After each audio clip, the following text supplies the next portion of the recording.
Sini ya. Assalamualaikum warahmatullahi wabarakatuh. Kembali lagi bertemu dengan saya dalam mata pelajaran sosiologi di kelas 11. Sebelumnya, bagaimana kabarnya teman-teman semua? Selamat malam, Alam. Pak. Alhamdulillah baik. Alhamdulillah kabar baik. Oke, kita lanjutkan dengan berdoa supaya diberi kelancaran dalam melaksanakan pembelajaran hari ini. Berdoa mulai. Berdoa selesai. Oke, sebelum melanjutkan ke dalam materi, saya akan mengabsen terlebih dahulu. Yang pertama, Septiana Ramawati, Hadir, Pak. kemudian Adelia Nur Indriani. Halo Mbak Adelia. Hadir, Pak. Oke. Kemudian Putri Nabila Anggraini, Hadir, Pak. kemudian Adisha Sofia Nuraini. Hadir, Pak. Oke, terima kasih atas kehadiran teman-teman dalam mata pelajaran kali ini. Selanjutnya saya akan menampilkan sebuah PowerPoint melanjutkan pertemuan kemarin. Jika pertemuan kemarin kita membahas mengenai konsep konflik, maka pertemuan kali ini kita akan membahas tentang bentuk-bentuk konflik.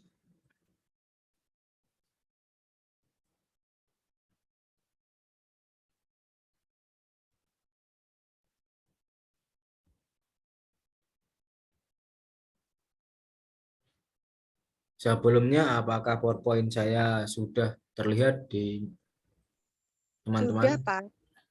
Oke, terima kasih.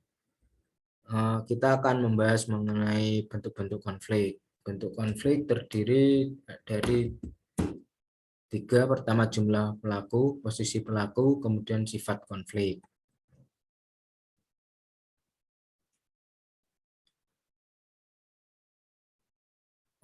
Coba teman-teman, saya di sini punya tiga gambar yang ini akan menjawab bagaimana bentuk konflik didasarkan dari jumlah pelaku.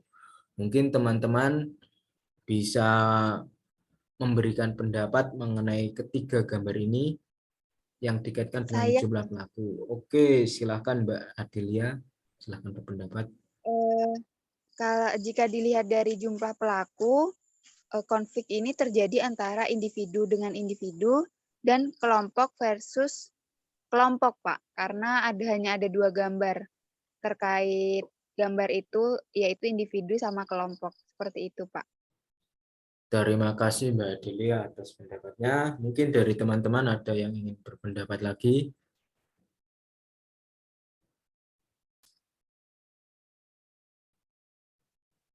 Jika tidak ada, maka benar sekali yang dikatakan dari Mbak Adelia tadi bahwa konflik jika didasarkan dari jumlah pelaku maka dibagi menjadi tiga. Yang pertama adalah individu dengan individu. Individu dengan individu dicerminkan di dalam gambar sebelah kiri ini yang memanjang ke atas, di mana terdapat gambar dua orang yang saling berargumen pendapat. Biasanya salah satu contohnya adalah ketika orang berpacaran. Kemudian mengenai konflik kelompok dengan kelompok tercermin di dalam gambar dengan background warna kuning dan putih ini yang terlihat bahwa terdapat dua bendera. Yang pertama bendera biru mewakili kelompok satu, kemudian bendera merah mewakili kelompok dua. Bisa kita lihat bahwa kedua kelompok ini sedang berkelahi, sedang saling menendang, kemudian membawa tongkat. Yang ketiga, dari jumlah pelaku terdapat individu versus kelompok yang diwakili oleh gambar di atas kanan. Gambar ini menunjukkan bahwa ada seorang yang beradu argumen dengan tiga orang lainnya. Hal ini mewakili dari konflik antara individu dengan kelompok. Kemudian saya ada gambar lagi yang di atas ini yang dapat menjawab pertanyaan mengenai konflik berdasarkan posisi pelaku. Di sini berkaitan dengan vertikal, yang di bawahnya berkaitan dengan horizontal. Mungkin teman-teman ada yang ingin berpendapat mengenai kedua gambar ini atau salah satunya. Saya, Pak. Baik, Mbak Septiana, saya persilahkan. Baik, terima kasih, Pak. Saya yang berdasarkan posisi pelaku yang vertikal, Pak, yang atas. Nah, di atas kan itu kayak ada gambar demo gitu ya, antara rakyat mungkin dengan pimpinan DPR begitu. Nah, posisinya itu berupa konflik antar kelompok dengan kelompok begitu, Pak. Oke, terima kasih Mbak Septiana. Mungkin ada yang berpendapat lagi, baik bisa dari gambar vertikal maupun yang horizontal. Cukup, Pak. Mungkin ini Mbak Iin mengomentari mengenai gambar yang horizontal. Oh iya, saya Pak ingin berkomentar tentang yang horizontal. Kalau dari gambar itu saya lihatnya itu adalah tawuran Pak antar siswa antar siswa. Nah, kenapa disebut horizontal? Karena dilakukan oleh orang yang memiliki kedudukan dalam strata sosial yang sejajar, Pak. Seperti itu. Oke, terima kasih Mbak Iin. Mungkin dari teman-teman ada yang ingin menambahkan.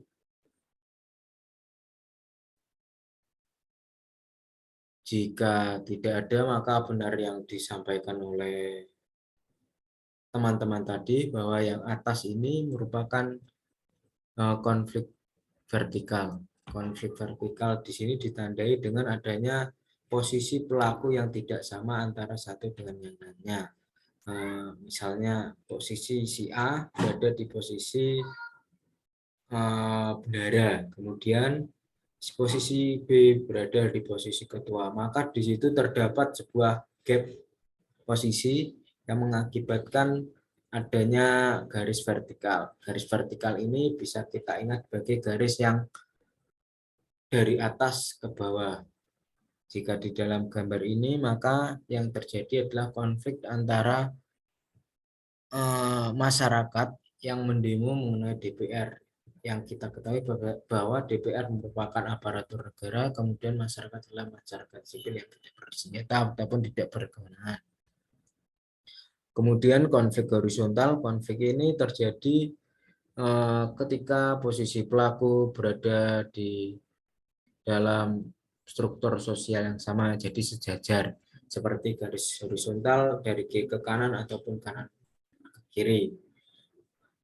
Konflik ini di gambar ini terjadi antara pelajar dengan pelajar, di mana pelajar dengan pelajar SMA atau SMK lain dengan pelajar SMA atau SMK lain, di mana kedua posisi kelompok tersebut memiliki posisi yang sejajar dalam struktur sosial.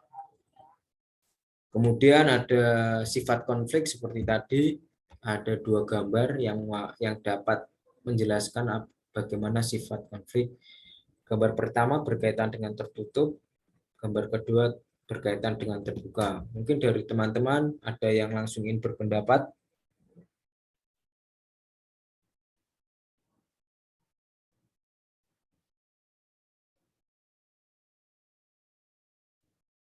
Mungkin Mbak Nabila ingin berpendapat. Baik, Pak. Apakah suara saya jelas?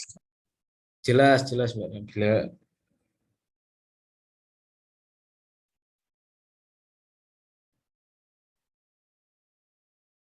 Jelas Mbak Nabila, Baik. silakan. Baik, di sini saya berpendapat tentang sifat konflik yang dimana itu ada dua, terbuka dan tertutup. Ini salah satu saja apa dua-duanya, Pak? Saya jelaskan. Dua-duanya boleh Mbak Nabila. Baik, menurut saya di sini dari apa yang saya lihat dari gambar yang Bapak tampilkan, sifat konflik ini ada dua, yaitu yang tertutup dan terbuka. Di sini itu yang tertutup mungkin terjadi di ruangan yang tertutup, seperti itu, Pak. terlihat dari gambarnya. Itu di dalam kantor atau pokoknya di dalam ruangan. Sedangkan yang terbuka ini terjadi di ruangan yang terbuka, seperti peperangan. Itu kan terjadi di ruangan terbuka. Seperti itu, Pak.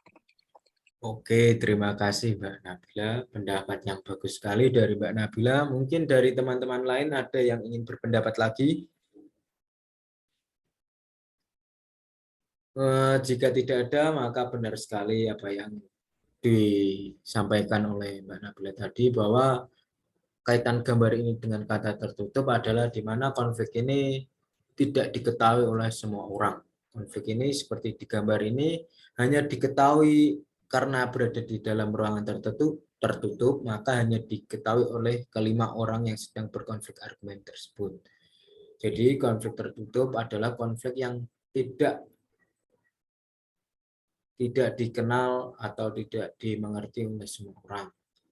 Nah, kemudian yang gambar di bawahnya ini terdapat gambar antara tentara Rusia dan Ukraina dengan tulisan terbuka. Kaitannya dari hal tersebut merupakan konflik antara Ukraina dan Rusia ini kan sudah diketahui oleh masyarakat dengan luas. Jadi konflik yang terjadi ini, sifat konflik ini adalah sifat konflik yang terbuka, karena konflik ini dapat diakses oleh semua orang, dapat diketahui oleh semua orang melalui media massa, di mana media massa tersebut berperan sangat penting di dalam penyebaran konflik yang terjadi.